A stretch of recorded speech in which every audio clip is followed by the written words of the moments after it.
A long road to the Olympics, but for her there have been special challenges. We talked to her about being a devout Muslim. We talked to her about Donald Trump, but we started by watching her fence. You don't want to be on the other side. Under that star-spangled mask lies a fierce competitor who's lightning fast with a ferocious yell. I enjoy having to, chase my opponent down the strip in order to score a point. But 30-year-old Ibtihaj Muhammad is no ordinary member of Team USA. The Rio-bound saber fencer is making history, becoming the first American Muslim woman to compete in the Olympics while wearing a hijab. I wish that it wasn't the case. I wish that there had been tons of women before me who had achieved this. Getting to this point hasn't been easy.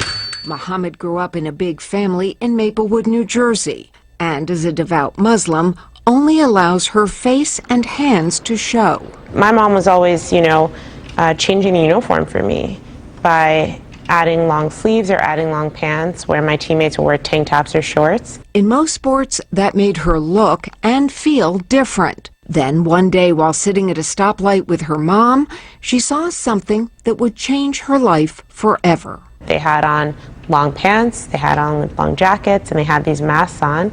And I clearly remember my mom saying, I have no idea what that is, but when you get to high school, I want you to try it out. She did, with huge success. It was the first time in my athletic career that I could remember,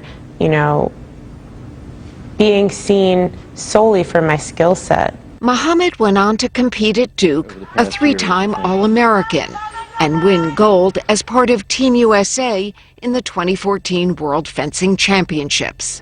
But she couldn't change how people looked at her off the fencing strip. When you walk down the street, when you travel, when you go through TSA, what is your reality?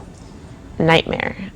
I mean, TSA is a nightmare. I'm sure it's a nightmare for everyone. Always randomly selected for a special search. Always. Always randomly. Always randomly selected for special screening. And when you travel as much as I do as an athlete, that can be frustrating. The current political environment also frustrates Muhammad, driving her to do something most Olympic athletes usually avoid: talking politics.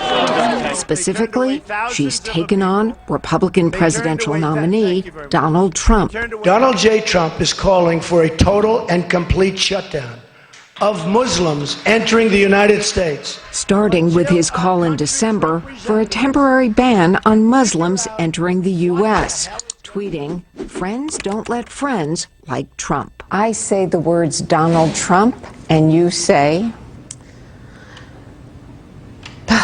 I don't know. What do you say? Where do you start? You think he's dangerous?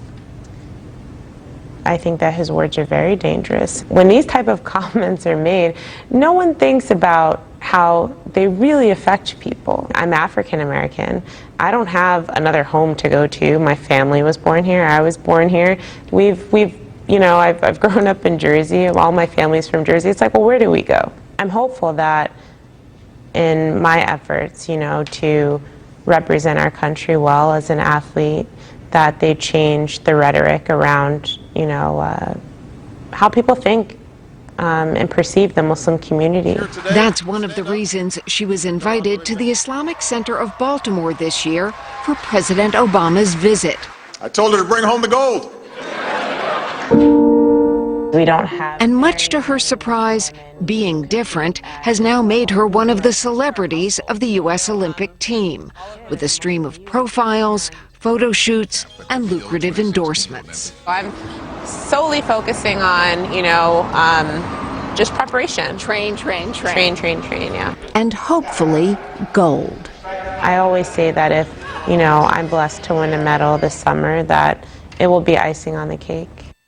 Good luck to her. Jamie, Ibtihaj, we heard her concerns about Donald Trump there. Has she weighed in or commented on the last 5 days, the controversy over Donald Trump and his feud with the Khan family? We reached out to her. She says she's training right now. She didn't want to get involved in it, but she really is worried about the rhetoric. She's, when she walks down the street, people yell at her. Sometimes people follow her. She gets scared at times, so it's a big concern for her. But she's trying to weigh being an athlete and speaking out at the biggest event of her life. It's unusual to hear from athletes during the Olympics Absolutely. about politics, so that was interesting to hear. Jamie Gagel, thank you so much, and our best of luck to Ibtihaj in the Olympic Games, which start tomorrow night. Right.